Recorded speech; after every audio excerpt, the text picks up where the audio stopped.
नमस्कार, good morning. आज हम लोग जो है इकोनॉमिक के टॉपिक लेते हैं जो एग्ज़ाम में है आया हुआ है और यहाँ से आपके इम्पोर्टेंट क्वेश्चन बन सकते हैं। इसमें क्या है कि जो मैंने अंडरलाइन किया है वही इम्पोर्टेंट है। इसमें कह रहा है कि फिक्की, यहाँ पे देखिए लिखा है फिक्की ने विकास दर का अनुमान घटाया है। तो यहाँ पे इस लाइन से क्वेश्चन बन सकता है कि उद्योग संगठन फिक्की ने चालू वित्त वर्ष, याद रखिएगा पूरे वित्त वर्ष की बात नहीं कर रहा है, 2022-23 के लिए विकास दर का अनुमान घटाकर 7% कर दिया, यानी 7% कर दिया है। और कह रहा है कि भविष्य में कोई व्यवधान आएगा तो ये इसके नीचे पहुंचकर यानी 6.5% तक जा सकता है। तो किसने कहा है? फिक्की ने कहा है। फिर आगे कह रहे हैं कि आरबीआई ने, यानी कि रिजर्व बैंक ऑफ इंडिया ने तो विकास दर का अनुमान 7.2% से भी कम किया हुआ है। और इसके पीछे कारण ये क्या कह रहे हैं कि भू राजनीतिक अस्थिरता, यानी कि पहला ये कारण बता रहे हैं कि भू राजनीतिक अस्थिरता की वजह से, और दूसरा कह रहे हैं कि इसकी वजह से भारतीय अर्थव्यवस्था पे जो पड़ने वाला प्रभाव है, इसके कारण फिक्की ने और आरबीआई ने अपने विकास दर को घटा दिया है। और उन्होंने कहा है कि कृषि और अन्य क्षेत्र, सेवा क्षेत्र, उद्योग क्षेत्र की विकास दर और भी इन्होंने कम किया है। आगे हम चलते हैं तो इसमें क्या एक प्रश्न यहाँ पे बन सकता है। फिर साथ में ये क्या कह रहे हैं कि भारत इन सब के पीछे जो है, जो भी ये हो रहा है, इसके पीछे भारत का निर्यात विश्व स्तर पे कम हो रहा है, इसकी वजह से ऐसा कदम उठाना पड़ा है। और यहीं पे आप फिक्की के साथ देख रहे हैं कि एडीबी ने भी भारत के विकास दर के अनुमान को घटाया है।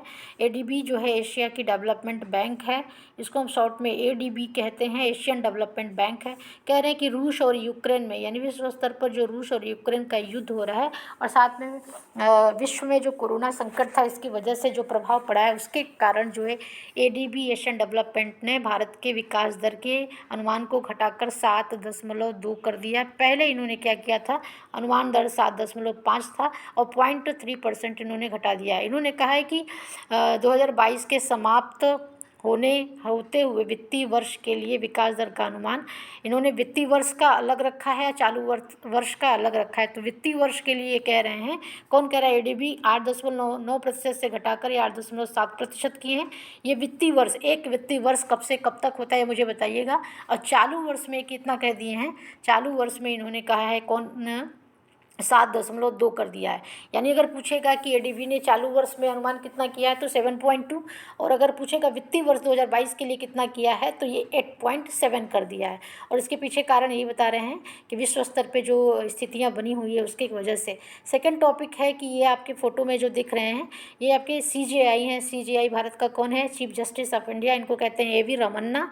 ये भारत के सीजेआई हैं। और 21 नंबर पे हैं, आप मुझे बताइएगा। इन्होंने मीडिया को कंगारू कोर्ट कहा है। इन्होंने कहा कि मीडिया ने अब अपनी मुख्य भूमिका नहीं अदा करनी छोड़ दी है, और ये बगल में जो है कंगारू कोर्ट चला रहे हैं। हेडिंग देखिए, इलेक्ट्रॉनिक मीडिया चलाता है कंगारू कोर्ट।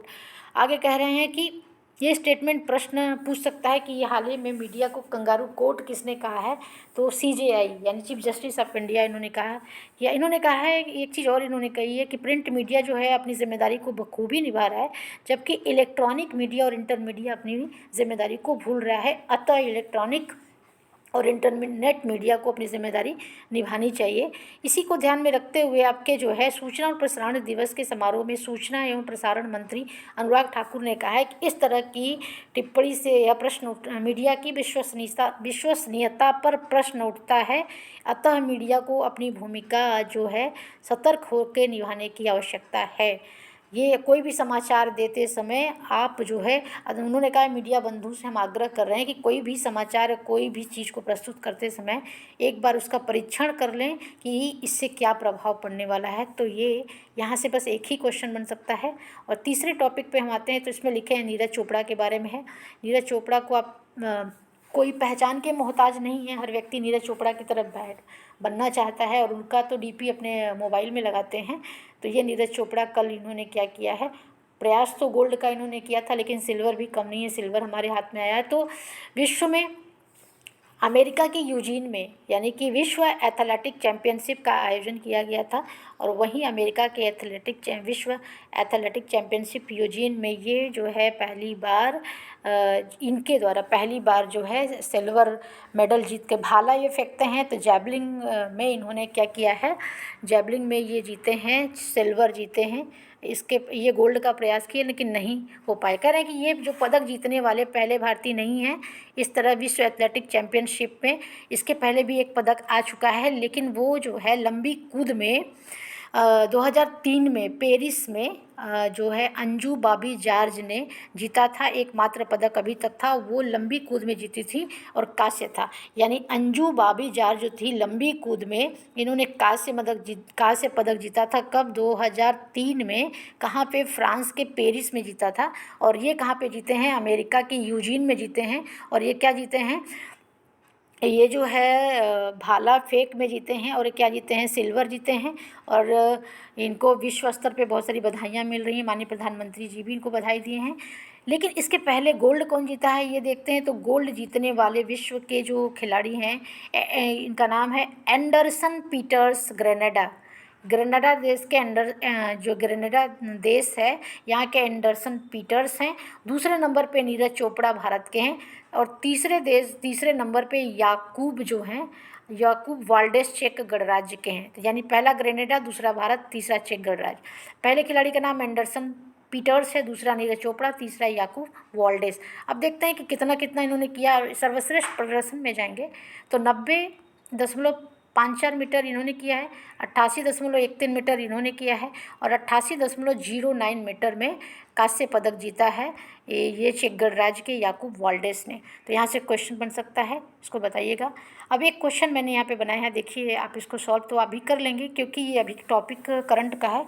हाल ही में नीरज चोपड़ा विश्व स्तर पर चर्चा में थे, इसके पीछे कारण क्या है? विचार करिए। नंबर 1 कह रहे हैं इनका जन्म भारत के केरल में हुआ था। तो अभी हमने विचार किया, इनका केरल में जन्म नहीं हुआ था, हरियाणा में हुआ था। और दूसरा है कि विश्व एथलेटिक चैंपियंस में इन्होंने रजत पदक जीता है, एकदम सही है। और कितना लंबा भाला फेंका है? तो 88.13 फेंका है। और स्वर्ण पदक गाम्बिया के खिलाड़ी को प्राप्त हुआ? नहीं जी, गाम्बिया के खिलाड़ी को प्राप्त नहीं हुआ है। ये प्राप्त हुआ है ग्रेनेडा के एंडरसन पीटर्स को प्राप्त हुआ है। 90.54 मीटर में स्वर्ण पदक इन्होंने जीता है। तो ये आज के जो है इतने क्वेश्चन, तीन टॉपिक के 4 क्वेश्चन हम लेके आए। उम्मीद कर रहे हैं कि आपको पसंद आया होगा और यहाँ से क्वेश्चन आपके एग्ज़ाम में बनेंगे। अगर आपको पसंद आया होगा तो लाइक और शेयर ज़रूर करिएगा। और कमेंट बॉक्स में अगर कुछ प्रश्न पूछता है तो आप पूछ सकते हैं। थैंक यू, अपना ध्यान रखिएगा। बाय।